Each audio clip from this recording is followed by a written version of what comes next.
Cabe ao Departamento de Obras Públicas a conservação de edifícios e próprios públicos estaduais. Eu estou caminhando agora no pedaço mais conservado da cidade, o bairro do Jaraguá.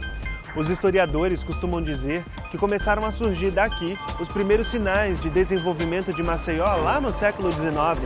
Graças a ações de conservação, a gente consegue até imaginar como isso aqui era no tempo dos nossos avós, dos nossos bisavós. Mas e o restante de Maceió, como é que era? E os outros municípios de Alagoas, que cara tinham?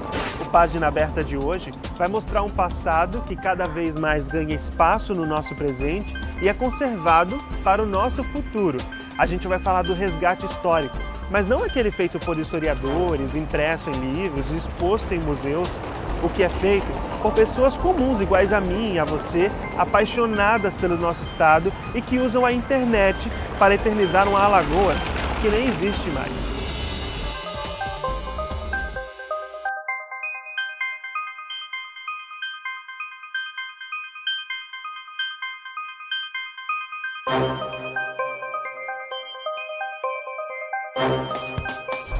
De passo em passo, o passado se revela. Bons tempos, diria o saudosista. É do meu tempo, dirão os mais velhos. Mas, caminhando de tempo em tempo, chegamos ao presente. Olhamos para o futuro. Qual será o deles? Os museus estão com os dias contados? Acabou o interesse dos mais jovens pelas antiguidades, será? O futuro é a portas fechadas? É uma discussão ampla, mas eu diria que estas portas estão mais abertas do que sempre. Na palma da mão ou no olhar atento ao computador, o futuro chegou e trouxe o passado com ele.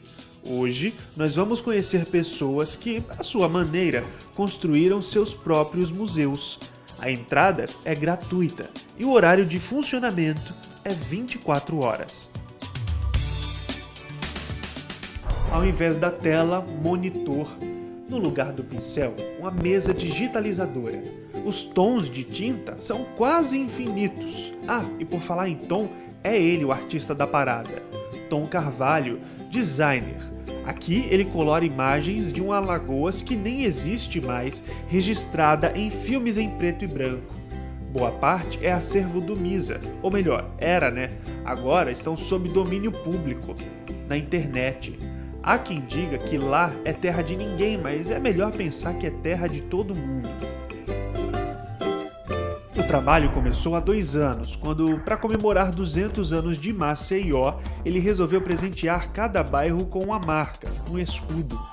Começou um estudo detalhado sobre a história dos bairros e se encantou com as fotos antigas.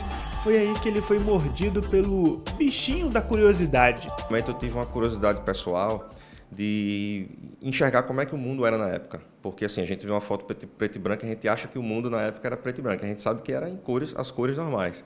E aí eu colori uma foto para mim mesmo, para eu ter como inspiração daquele bairro como era na época. E eu achei o resultado ficou fantástico. Aí ele começou, coloriu uma foto só para ver como ficava, mas gostou do resultado. Fez com mais uma, e outra, e mais outra. Terminou com 200 fotos de todo o estado de Alagoas coloridas, agora em homenagem ao bicentenário do estado. E quando a gente mexe com o passado, com a memória dos outros, todo cuidado é pouco.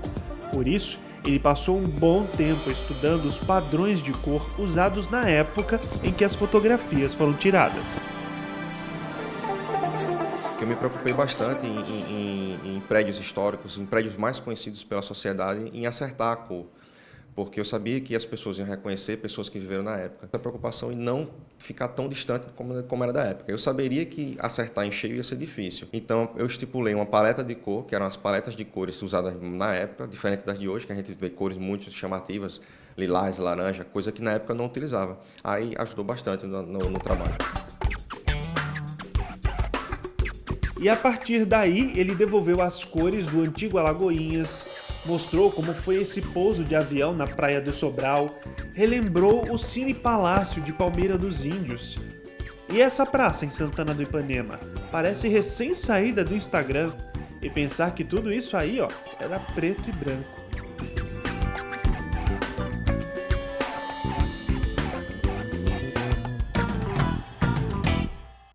Depois de tanto trabalho, era hora de expor, mas em qual museu? Como garantir que as pessoas visitariam a exposição? E o mais importante, aonde dar destaque a 200 peças? É bastante coisa. A resposta estava bem ali na frente dele, a internet. O projeto é uma forma de devolver a história aos verdadeiros donos, que são os cidadãos alagoanos.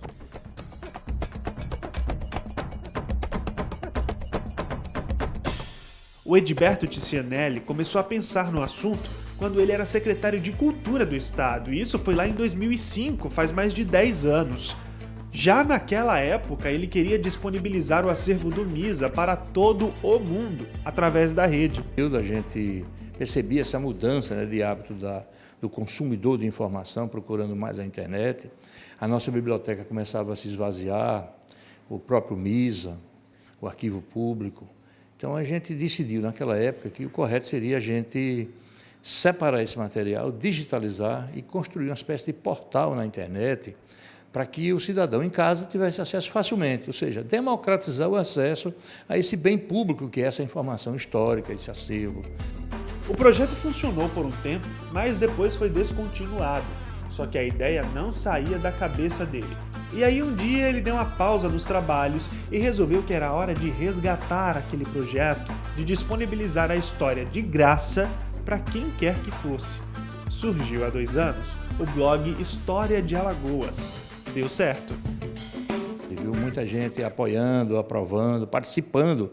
Fundamentalmente já tem assim, um quadro de pessoas que escrevem diariamente passando informação histórica. Tem gente pesquisando para escrever no site, entendeu? Nos grupos. Então, é muito compensador para a gente que teve esse início de uma coisa que já existia, né? Quer dizer, a informação já existia, a gente só fez trabalhar ela, ver agora que as pessoas se debruçam sobre essa informação com um cuidado maior, não só de comentar, mas de pesquisar, de dar informação precisa. Então, tem gente indo nos livros e tem muito estudante que vai fazer um trabalho, ou empresas, ou instituições, elas nos procuram em busca de informações, de material, e nós cedemos, porque não é nosso. Exatamente esse é o princípio, né? Hoje, além do site, ele administra 2 grupos no Facebook sobre a história de Alagoas. Juntos, os 2 somam mais de 30 mil usuários apaixonados pelo nosso passado. Diariamente, a participação, qualquer hora que você entrar num dos grupos, tem alguém postando alguma foto nova, alguma informação, um estudo histórico, né, material pesquisado, digitalizações de textos. Então, foi dando uma vida em torno disso, um debate que estava morto, um pouco morto, ou restrito às academias, né? Então, agora não, agora acho que a gente consegue popularizar um pouco essa história, mostrando que o alagoano tem história acima de tudo.